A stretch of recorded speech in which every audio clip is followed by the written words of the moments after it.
bulan mulia, momentum untuk senantiasa berhijrah di jalan Allah Subhanahu wa taala.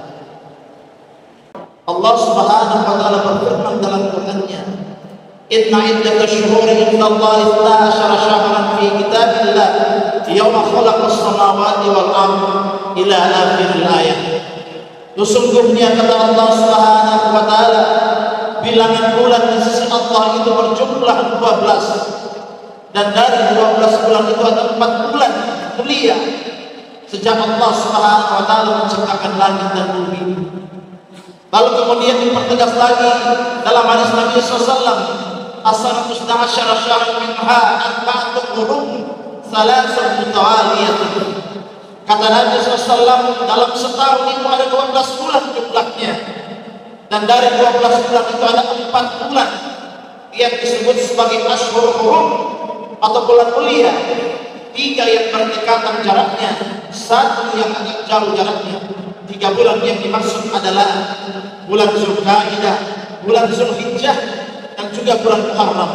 1 yang agak jauh jaraknya kata Nabi sallallahu, itulah bulan Rajab itu sendiri.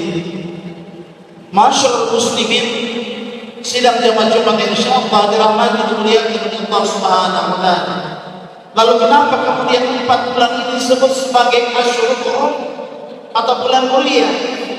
Kata Abu Ya'la rahimahullah bahwa yang pertama, di 4 bulan ini di zaman Nabi SAW sampai dengan sekarang tidak pernah terjadi peperangan, tidak ada perkelahian, pertikaian dan sebagainya. Makanya 4 bulan ini disebut bulan mulia. Bahkan orang-orang kafir pun di masa Nabi tahu tentang bagaimana karamah daripada 4 bulan ini. Ketika mereka berselisih, lalu kemudian senantiasa masuk di antara bulan-bulan mulia ini, lalu kemudian mereka senantiasa meletakkan daripada senjata mereka. Saking mulianya di antara 4 bulan ini, termasuk bulan Muharram pada saat ini.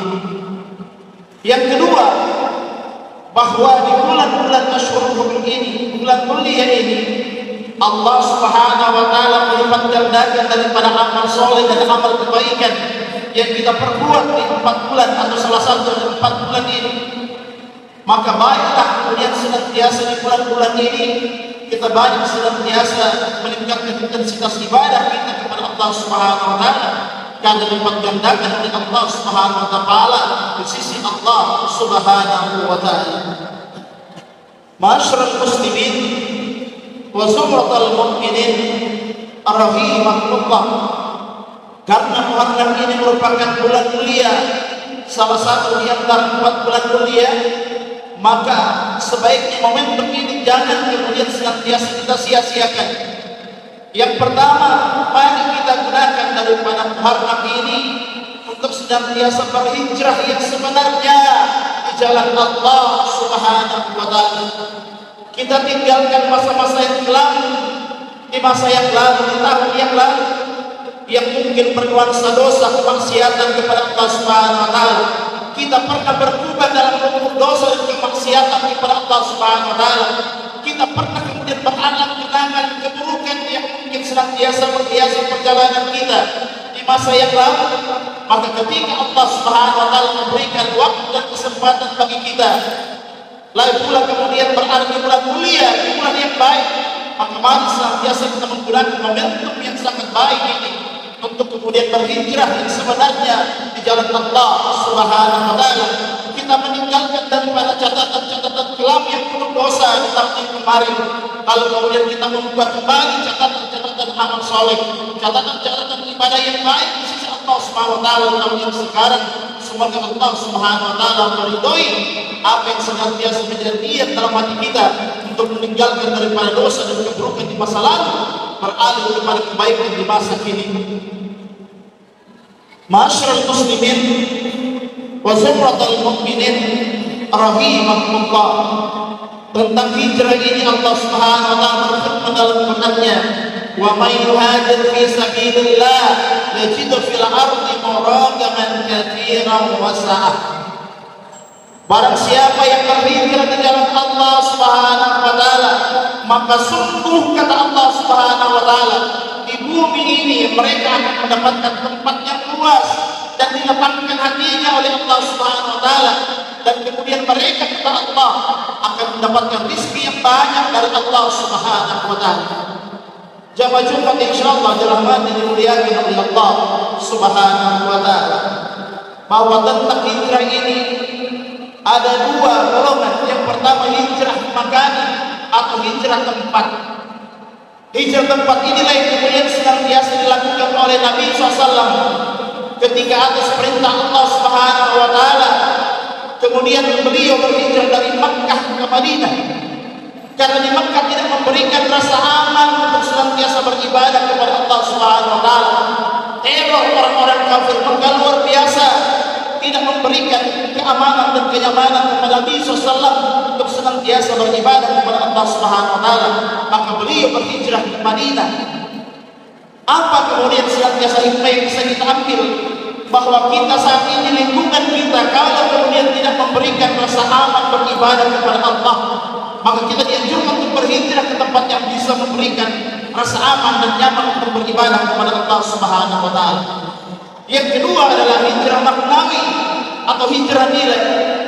Kalau di masa-masa yang lalu jamaah Jumat rahimahullah, kita sadar dengan sepenuh hati bahwa kita ini pernah tercebur dalam lumpur dosa yang senantiasa menjauhkan kita dari Allah Subhanahu wa taala di masa yang lalu. Maka kemudian ketika Allah Subhanahu wa taala memberikan waktu dan kesempatan bagi kita di 1446 Hijriah ini, mari kemudian kita tutup catatan dosa di masa lalu. Kita tutup segala masa kelam yang bernuansa maksiat kepada Allah Subhanahu wa taala. Lalu kemudian senantiasa kita membuka lembaran baru yang berisi ketaatan, yang berisi keimanan dan ketakwaan kepada Allah Subhanahu wa taala. Tidak ada di antara kita yang luput dari dosa jamaah Jumat rahimahullah. Maka kemudian senantiasa kita berusaha dengan sekuat kemampuan kita untuk senantiasa berhijrah di jalan Allah Subhanahu wa taala. Ma'asyiral muslimin wa zumratal mu'minin rahimahullah. Yang kedua, dalam memanfaatkan daripada momentum Muharram bulan mulia ini, kita senantiasa dianjurkan untuk banyak bertaubat kepada Allah Subhanahu wa taala atas diri yang berdosa dan maksiat kepada Allah Subhanahu wa taala. Nabi SAW bersabda, "Kullu bani Adam khata'un wa khairul khata'ina at-tawwabun." Setiap anak cucu Adam, kata Nabi SAW, pasti bersalah, pasti berbuat dosa. Dan sebaik-baik orang yang bersalah, kata Nabi SAW, sebaik-baik orang yang berdosa adalah datang bertaubat kepada Allah Subhanahu wa taala. Dalam hadisnya yang lain Nabi SAW juga bersabda, "Lau amiltumul khataya hatta mala'atis sama summa nadimtum fataballallahu alaikum."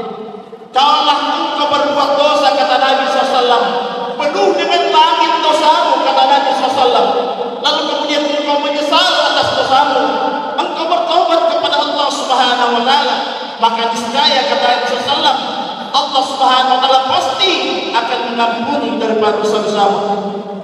Wallazi yaqbalu at-taubata 'an ibadihi wa ya'fu 'anil sayyi'at wa ya'lamu ma taf'alun. Firman Allah Subhanahu wa taala dalam Qur'annya, dialah Allah Subhanahu wa taala yang senantiasa mengampuni dosa hamba-hambanya, memaafkan segala kesalahan-kesalahannya, dan hanya kepadanya lah tempat kita kembali di sisi Allah Subhanahu wa taala. Ma'asyiral muslimin, sidang jamaah Jumat insyaallah dirahmati dan dimuliakan oleh Allah Subhanahu wa taala. Umur ini tidak panjang jamaah Jumat rahimahullah.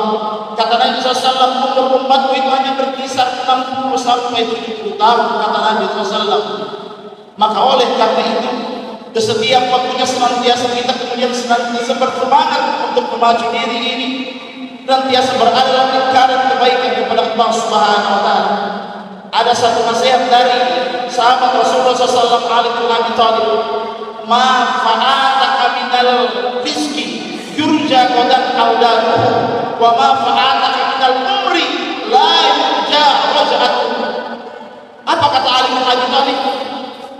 Rizki yang hari ini mungkin kita tidak dapatkan jamaah Jumat rahimahullah, Allah kuasa untuk memberikan kita lebih pada esok hari. Namun umur yang terlanjur kemudian senantiasa kita lewati dengan kemaksiatan, dengan dosa dan keburukan, tidak pernah akan mungkin senantiasa senantiasa kita ganti di masa yang sekarang. Kalau demikian jamaah Jumat rahimahullah, maka setiap waktu, setiap momen itu senantiasa seharusnya berisi ketakwaan, keimanan kepada Allah SWT, karena umur yang kemarin tidak mungkin lagi senantiasa kita ganti. Hanya kemudian senantiasa kita bisa bertobat kepada Allah SWT, banyak beristighfar kepada Allah SWT sambil memohon kepada Allah agar senantiasa